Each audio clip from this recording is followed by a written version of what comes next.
Tout s'est joué en à peine 5 minutes. 5 petites minutes suffisantes pour faire trembler l'architecture de l'Alliance Atlantique pour les décennies à venir. Joe Biden venait de lancer son avertissement final sur la participation française au budget de l'OTAN. Face à lui, Sébastien Lecornu était observé avec cette tranquille certitude propre au chef d'une superpuissance. Washington parlait.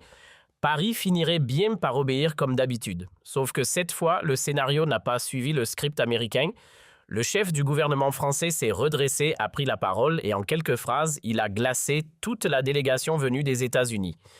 Ce n'était pas une querelle technique entre partenaires, c'était une remise au point historique. La France rappelait à Washington qu'une alliance ne signifie pas soumission et qu'un allié n'est pas un serviteur décoré d'un drapeau. Mais pour saisir la portée de cette scène, il faut revenir 2 mois plus tôt, loin des caméras, dans les couloirs verrouillés du Pentagone. Là, les stratèges américains avaient préparé une manœuvre claire, contraindre les Européens à sortir davantage d'argent pour financer leur propre sécurité. Le 15 juillet 2000, dans une salle confidentielle du département de la Défense Lloyd Austin, exposait à Joe Biden une stratégie baptisée avec un sens remarquable de l'euphémisme « responsabilisation européenne ». Autour d'eux, les murs disparaissaient sous les courbes tableaux et comparaisons budgétaires des membres de l'OTAN. Un graphique surtout agaçait profondément Washington, celui selon lequel les États-Unis supportaient encore 70% des charges de l'Alliance. Austin désigna les chiffres et lâcha d'un ton grave « Monsieur le Président, nous ne pouvons plus continuer à porter seul le poids de la défense du continent européen. Ils se sont trop longtemps reposés sur notre bouclier pendant que leur budget restait figé. » Biden parcourut les données, puis s'arrêta sur la ligne française. L'irritation se lisait sur son visage. Paris n'alloue que 19% de son PIB à la défense, dit-il sèchement. Ce n'est pas acceptable. Il faut les amener à 3% au minimum. Le plan était simple mais brutal, utiliser le sommet de septembre pour imposer un ultimatum aux Européens. Soit ils augmentaient massivement leur contribution, soit l'Amérique réduirait sa protection. L'objectif était clair, faire payer aux Européens le coût réel de leur sécurité. Et la France, traditionnellement rétive aux pressions américaines, était la cible prioritaire. Ce que Biden ignorait, c'est qu'à Paris, Sébastien Lecornu avait anticipé cette stratégie. Depuis des semaines, le premier ministre français faisait éplucher les budgets militaires américains par ses services. Ce qu'il découvrait allait lui donner des armes redoutables contre les exigences de Washington. Le 20 août 2025, dans son bureau de Matignon-Lecornu, recevait le rapport confidentiel de ses analystes. « Monsieur le Premier ministre, lui annonça le directeur des affaires stratégiques, nous avons trouvé des éléments explosifs sur les vraies dépenses militaires américaines. Les chiffres officiels ne correspondent pas à la réalité. Washington manipule ces statistiques pour faire croire qu'elle paie plus qu'elle ne paie vraiment. » Le rapport était accablant. Les États-Unis gonflaient artificiellement leurs dépenses militaires en incluant des postes qui n'avaient rien à voir avec l'OTAN, les opérations en Asie, la guerre contre la drogue, la sécurité intérieure, même les pensions des vétérans du Vietnam. En réalité, la contribution américaine pure à la défense européenne était bien moindre que ce que prétendait Washington. Cette nuit-là, Lecornu ne dormit pas. Il arpentait les jardins de Matignon seul avec sa découverte. Il pensait à tous ces dirigeants européens qui s'excusaient devant l'Amérique pour leur faible budget militaire. Il pensait à cette France qui acceptait les leçons américaines sur son insuffisante contribution à l'Alliance.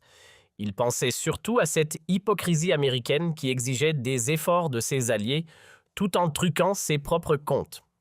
Le 1er septembre, Lecornu convoqua ses plus proches conseillers militaires.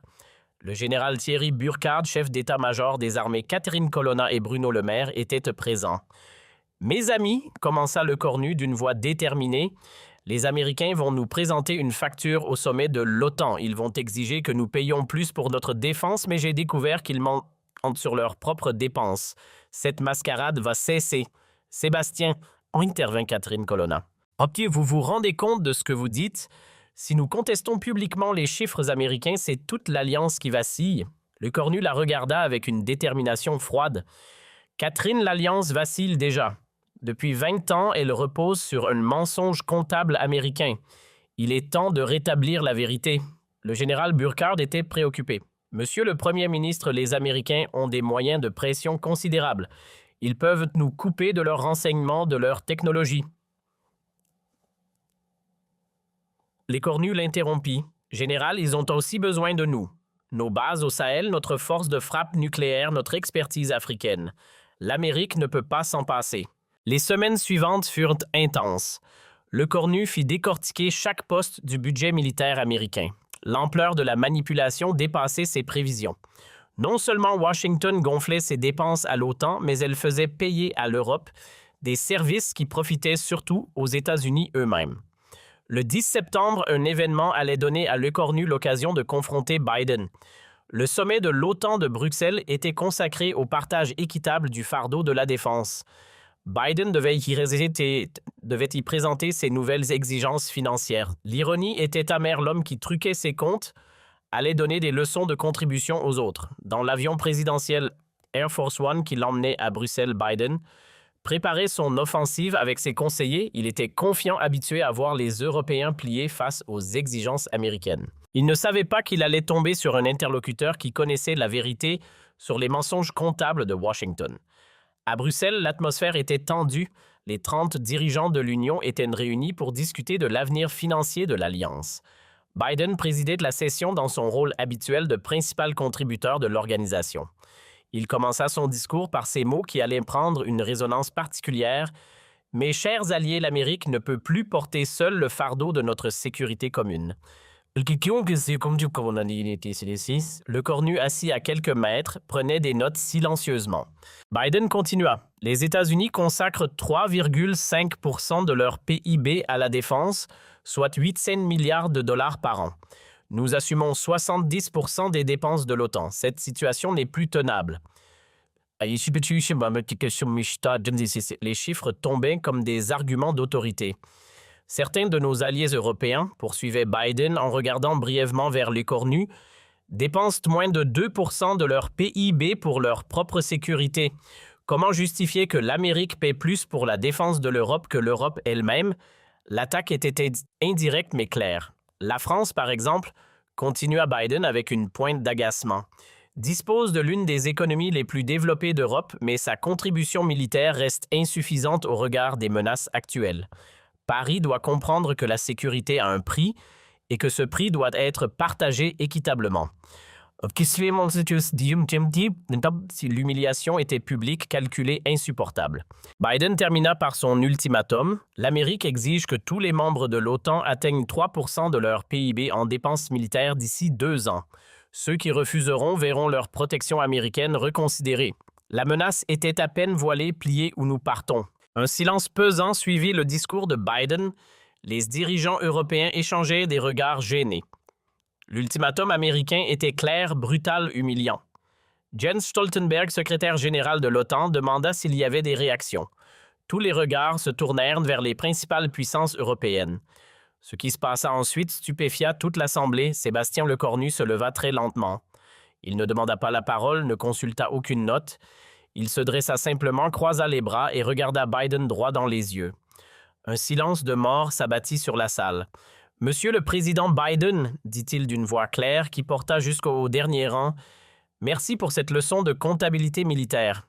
C'est particulièrement instructif venant du dirigeant d'un pays qui nous donne tant d'exemples de transparence budgétaire. » Le ton était poli, mais il y avait quelque chose de menaçant dans la voix de Lecornu qui fit instinctivement pâlir l'équipe de Biden. « Vous parlez de contribution équitable, parfait. Permettez-moi de vous féliciter pour l'équité des contributions américaines. » Lecornu sortit un dossier volumineux de sa mallette. « J'ai ici quelques documents qui illustrent parfaitement cette équité. » Il ouvrit le dossier avec une lenteur théâtrale. « Budget militaire américain 2025, 800 milliards de dollars. Mes ventilations réelles des dépenses, 340 milliards pour l'Asie-Pacifique, 1 milliard pour les opérations intérieures, 20 milliards pour les pensions d'anciens combattants, 95 milliards pour la recherche non militaire. Les chiffres tombaient comme des coups précis. Contribution réelle à la défense européenne, 65 milliards de dollars, continua Lecornu implacablement, soit 8% du budget total, pas 70% comme vous le prétendez.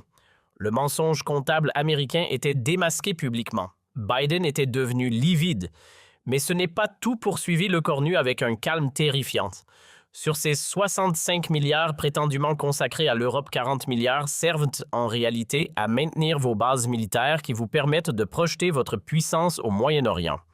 Contribution nette à la défense européenne, 25 milliards de dollars. L'effet dans l'Assemblée était saisissant. Les dirigeants européens découvraient l'ampleur de la manipulation comptable américaine. Certains sortaient de leur calculatrice pour vérifier. D'autres prenaient des notes fébrilement.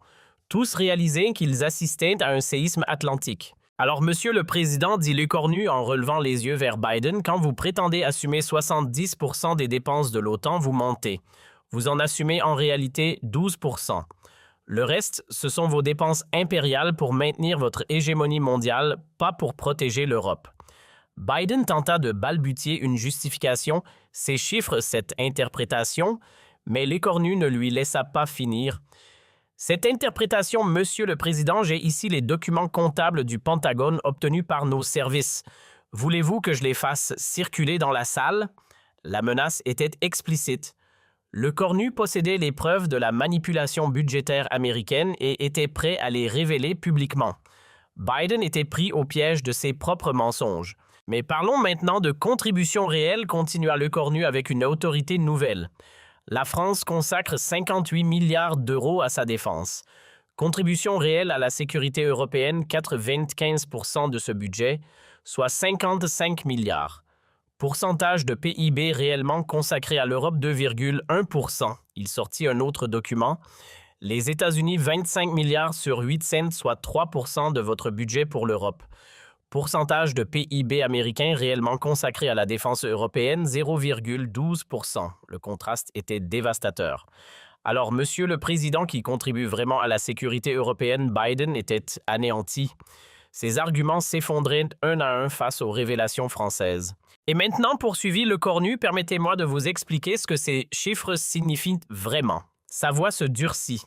Depuis 20 ans, vous manipulez vos statistiques pour faire croire que vous payez pour notre sécurité. En réalité, c'est nous qui payons pour votre hégémonie. Il se tourna vers l'Assemblée. Mesdames et messieurs, dirigeants européens, cessons d'accepter le chantage comptable américain. Nous payons déjà plus que l'Amérique pour notre propre défense. Nous n'avons pas à nous excuser de dépenser seulement 2% de notre PIB quand les Américains n'en consacrent que 0,12% à notre protection. Cette révélation provoqua un tollé dans la salle. Le premier ministre britannique se leva. « Vous voulez dire que nous payons plus que les Américains ?» Le chancelier allemand renchérit « L'Amérique nous facture ses dépenses impériales. » L'indignation était générale explosive. Biden tentait désespérément de reprendre le contrôle. Ces allégations sont graves, il faut contextualiser, mais Lecornu l'interrompit sans pitié. Contextualiser, Monsieur le Président, le contexte est simple. Vous nous mentez depuis 20 ans sur vos contributions. Vous nous faites payer vos guerres au Moyen-Orient sous prétexte de défense européenne. Et voulez-vous savoir le plus beau? Lecornu sourit froidement. Vos bases européennes ne servent pas à nous protéger. Elles servent à projeter votre puissance vers l'Afrique et l'Asie. Nous payons pour vos ambitions impériales, pas pour notre sécurité. Ces mots frappèrent de l'Assemblée comme un coup de massue. L'Alliance atlantique reposait effectivement sur un mensonge comptable gigantesque. L'Amérique faisait payer à l'Europe le coût de sa domination mondiale. Monsieur le Président Biden, continua Lecornu, puisque vous voulez renégocier l'Alliance, renégocions honnêtement, mais sur la base des vrais chiffres, pas de vos manipulations comptables, il sortit un document final. Voici la proposition française pour un partage équitable des coûts. Premièrement, publication obligatoire de la ventilation détaillée des budgets militaires de tous les membres. Fini les comptes truqués. Deuxièmement, calcul des contributions sur la base des dépenses réellement consacrées à la défense européenne, pas aux aventures impériales. Troisièmement, si l'Amérique veut maintenir ses bases en Europe pour ses opérations extra-européennes, qu'elle les paie elle-même. Nous ne financerons plus votre hégémonie mondiale. Les conditions étaient révolutionnaires, humiliantes pour Washington. Et enfin, si ces conditions ne sont pas acceptées, la France reconsidérera sa participation aux structures intégrées de l'OTAN. Nous ne resterons pas dans une alliance basée sur le mensonge et l'exploitation. L'ultimatum était clair, brutal, sans appel. Biden était acculé, piégé par ses propres mensonges, contraint de négocier sur la base de la vérité ou de voir l'OTAN exploser. Monsieur le président Biden, conclut Lecornu, vous nous avez menti sur vos contributions. Vous nous avez fait payer vos guerres impériales. Vous nous avez traités comme des vassaux financiers. Cette époque est terminée. L'Alliance Atlantique sera équitable ou ne sera plus. Il se rassit dans un silence de mort. Biden resta figé, incapable de répondre. Pour la première fois depuis 1949, un dirigeant européen remettait publiquement en cause les fondements financiers de l'OTAN. Ce qui se passa dans les heures suivantes bouleversa l'Alliance Atlantique. Les pays européens exigèrent de la publication des comptes détaillés américains. L'Allemagne, les Pays-Bas, l'Italie, tous réclamèrent des audits complets des contributions réelles. Les médias mondiaux explosèrent. L'OTAN dans la crise comptable, titrait Le Figaro. Biden pris en flagrant délit de manipulation, analysait The Guardian. La fin du mensonge atlantique, commentait Der Spiegel. Partout, les révélations françaises faisaient l'effet d'une bombe. Mais c'est aux États-Unis même que l'effet fut le plus dévastateur. Le Congrès, découvrant que l'administration Biden manipulait les chiffres de l'OTAN, exigea des comptes.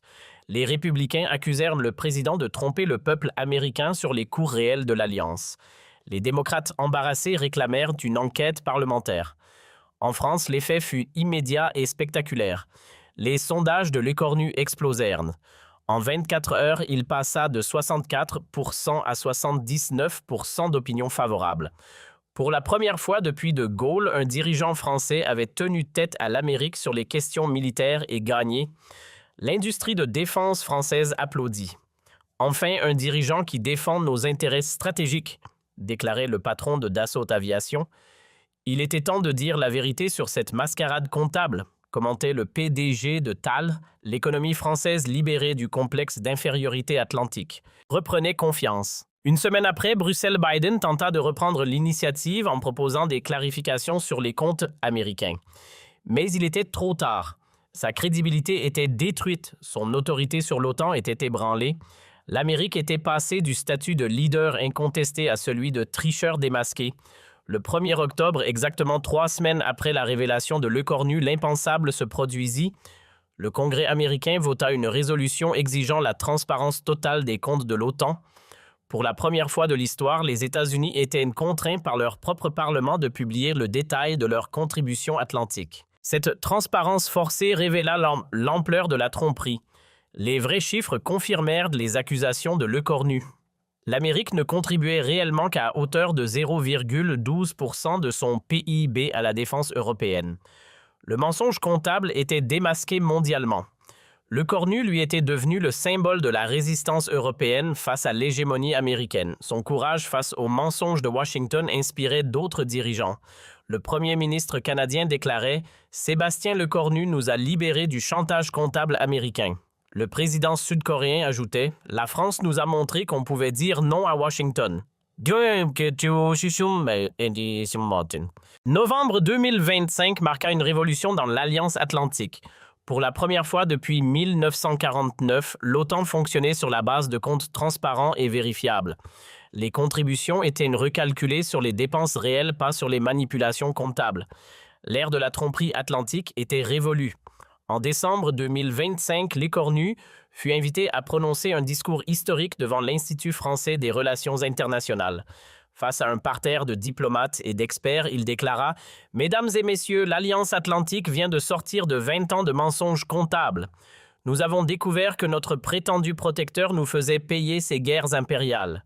Cette révélation nous a libérés. » Il poursuivit « Certains pensaient que révéler la tromperie américaine affaiblirait l'Alliance. C'est le contraire qui s'est produit. La vérité l'a renforcée. L'honnêteté a restauré l'équilibre. La transparence a redonné sa dignité à l'Europe. » L'ovation qui suivit dura 12 minutes, le 30 et 1 décembre 2025 dans son discours de fin d'année. Lecornu put dresser un bilan historique. Mes chers compatriotes, il y a 4 mois, nous acceptions les leçons américaines sur nos insuffisantes contributions militaires. Aujourd'hui, nous savons que nous payons plus pour notre propre défense. La vérité nous a libérés de cette humiliation. Il conclut par cette phrase devenue historique. « À Bruxelles, je n'ai fait qu'une chose, dire la vérité sur les mensonges comptables américains. » 5 minutes ont suffi pour libérer l'Europe de 20 ans de chantage atlantique et cette libération ne s'arrêtera plus jamais. L'année 2026 s'ouvrait sur une alliance atlantique transformée une Europe réconciliée avec sa dignité militaire et une Amérique contrainte à l'honnêteté comptable. Tout cela grâce à un homme de 39 ans qui avait eu le courage de dire non aux mensonges de Washington. Aujourd'hui, quand les historiens étudient la transformation de l'OTAN, ils remontent toujours à ce moment précis, 16h15, le 15 septembre 2025, quand un premier ministre français s'est levé dans une salle de Bruxelles et a dit à Biden « Monsieur le Président, vous ne payez que 0,12% de votre PIB pour notre défense. Nous ne sommes pas vos vassaux. » Ce jour-là, l'Europe a découvert qu'elle n'était plus un protectorat américain. 5 minutes qui ont libéré l'OTAN du mensonge. 5 minutes où la France a retrouvé sa souveraineté militaire. 5 minutes où Sébastien Lecornu est entré dans l'histoire comme l'homme qui a rendu sa dignité à l'Alliance Atlantique. Et Joe Biden, lui, n'a jamais oublié ces 5 minutes. Aujourd'hui, contraint à la transparence par son propre Congrès, il sait qu'il restera dans l'histoire comme le président qui a perdu l'hégémonie comptable américaine sur l'OTAN. Mais l'histoire révéla bientôt des dimensions encore plus explosives. Ce que Lecornu ignorait lors de sa confrontation avec Biden, c'est que les manipulations comptables américaines s'étendaient bien au-delà de l'OTAN.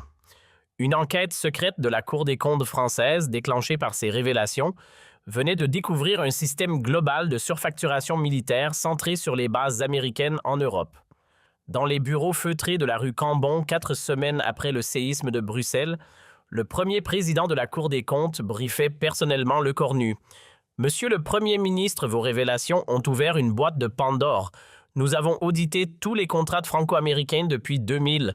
Les États-Unis nous ont surfacturé 12 milliards d'euros sur les coûts de leurs bases en France. » Cette nouvelle révélation était explosive. Non seulement l'Amérique manipulait ses contributions à l'OTAN, mais elle escroquait directement ses alliés sur les frais de stationnement de ses troupes.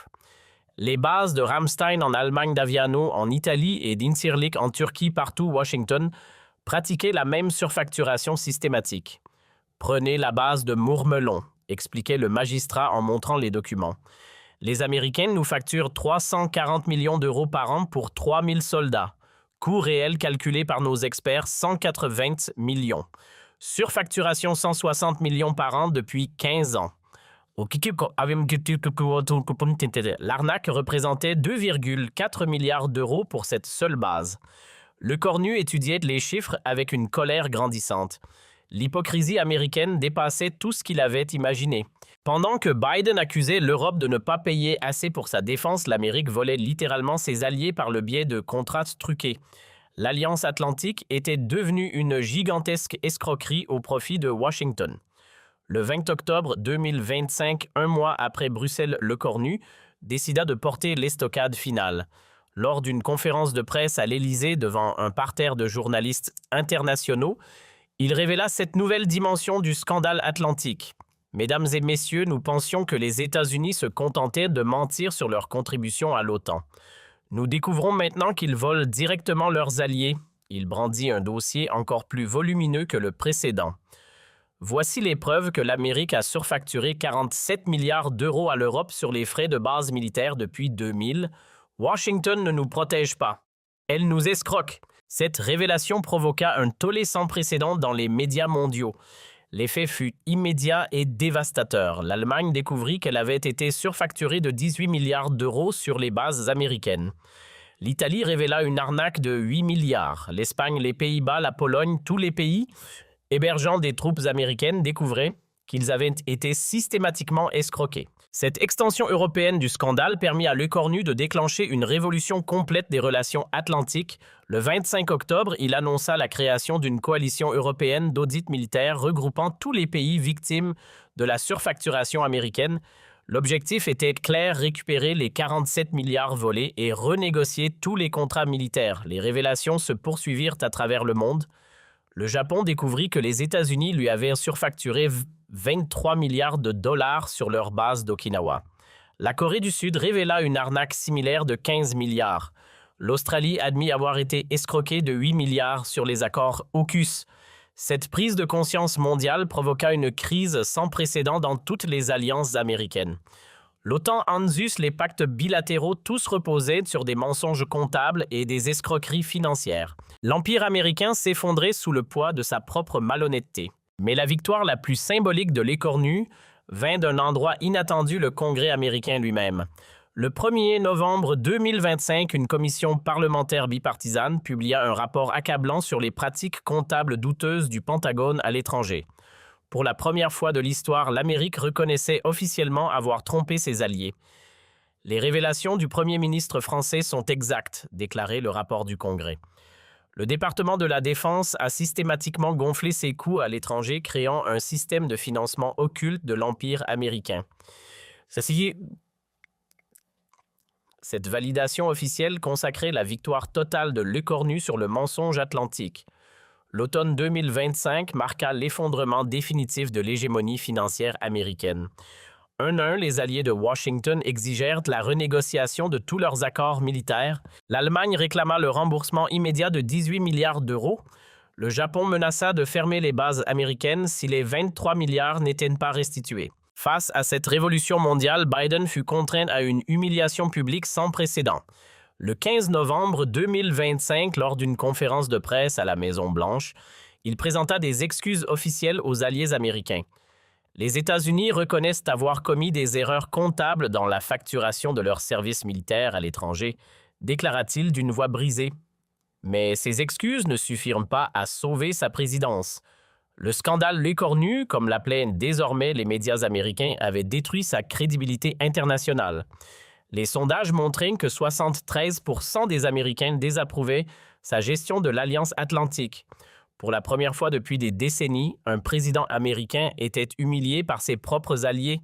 L'hiver 2025-2026 confirma que la révolution l'écornu avait changé durablement l'ordre géopolitique mondial. L'Amérique n'était plus le leader incontesté de l'Occident, mais un partenaire contraint à l'honnêteté. Les alliances n'étaient plus des relations de vassalité, mais des partenariats d'égal à égal. En janvier 2026, 4 mois après sa confrontation avec Biden l'écornu, reçut une distinction qui consacra son œuvre géopolitique, le prix Charlemagne, la plus haute distinction européenne pour l'unité du continent. Le jury justifiait son choix. Sébastien Lecornu a libéré l'Europe de l'hégémonie comptable américaine et restauré la dignité de l'Alliance atlantique. Dans son discours de réception à Aix-la-Chapelle, Lecornu prononça ces mots devenus historiques. Ce prix appartient à tous les Européens qui ont refusé d'accepter éternellement le mensonge atlantique. Nous avons prouvé qu'on peut dire non à l'Amérique et gagner. Nous avons montré que la vérité peut vaincre l'empire du mensonge. L'effet de cette distinction fut considérable. L'écornu était devenu le leader moral de l'Occident, celui vers qui se tournaient tous les dirigeants fatigués de l'arrogance américaine. Washington, habitué à dicter ses conditions, découvrait qu'elle devait désormais négocier d'égal à égal avec ses anciens vassaux. Mais la consécration ultime eut lieu en mars 2026 quand l'Assemblée générale de l'ONU adopta à l'unanimité la Déclaration universelle des droits des alliés. Ce texte, directement inspiré par l'action de Lecornu, établissait pour la première fois dans l'histoire les droits des pays alliés face aux grandes puissances. Article 1er, aucune alliance ne peut reposer sur le mensonge comptable. Article 2. Tout allié a le droit de vérifier les coûts facturés par son partenaire. Article 3. Toute surfacturation militaire constitue une rupture d'alliance. Ces principes révolutionnaires sonnaient le glas de l'hégémonie financière américaine. En avril 2026, 6 mois après Bruxelles, l'impensable se produisit. Biden annonça qu'il ne briguerait pas un second mandat. Les révélations européennes ont montré que notre politique d'alliance nécessitait des ajustements majeurs, déclara-t-il lors de son discours d'adieu. C'était la première fois qu'un président américain était contraint à la retraite par ses propres alliés. Le bilan était spectaculaire, 47 milliards d'euros récupérés par l'Europe, 65 contrats militaires renégociés selon les vrais coûts, 34 bases américaines contraintes à la transparence totale. La doctrine de l'écornu était devenue la norme mondiale des relations d'alliance. Cette transformation ne passa pas inaperçue en France. Les sondages montraient que 96% des Français soutenaient de la politique d'indépendance atlantique de leur premier ministre, pour la première fois depuis De Gaulle. La France retrouvait sa souveraineté militaire face à l'Amérique. L'économie française bénéficia également de cette révolution géopolitique. Les 12 milliards récupérés sur la surfacturation américaine permirent de financer une augmentation massive du budget de la défense nationale. La France retrouvait les moyens de son indépendance militaire libérée du chantage atlantique. En juin 2026, 8 mois après sa confrontation avec Biden l'écornu, put mesurer l'ampleur de sa révolution lors du sommet de l'OTAN de Washington. Pour la première fois depuis 1949, les Européens arrivaient en position de force armée de leurs audits et de leurs preuves. L'Amérique devait négocier, non plus dicter. « Mes chers alliés américains, déclara Lecornu dans son discours d'ouverture, nous venons ici non plus comme vos obligés, mais comme vos partenaires. L'époque où vous pouviez nous mentir sur vos coups est révolue. L'alliance de demain sera transparente ou ne sera pas. » L'ovation des délégations européennes dura 15 minutes. Washington découvrait ce que signifiait être traité d'égal à égal par ses alliés. L'empire du mensonge avait vécu remplacé par une alliance de la vérité. Le 14 juillet 2020, 6 jours de la fête nationale française, Lecornu prononça un discours historique depuis les Champs-Élysées. « Citoyens français, il y a exactement 10 mois, nous acceptions les leçons américaines sur nos contributions militaires. Aujourd'hui, c'est l'Amérique qui nous rembourse 12 milliards d'euros volés. La France a retrouvé sa souveraineté. » La foule massée sur l'avenue répondit par une Marseillaise qui résonna jusqu'à Washington. Pour la première fois depuis 1966, et la sortie du commandement intégré de l'OTAN, la France affirmait clairement son indépendance face à l'Empire américain. L'été 2026 confirma que l'écornu avait réussi quelque chose d'historique, transformer une alliance de vassalité en partenariat d'égalité. L'Amérique n'était plus le maître de l'Occident, mais un partenaire parmi d'autres contraint à l'honnêteté et au respect de ses alliés. La leçon était donnée pour l'éternité, donnée pour l'éternité, donnée pour l'éternité.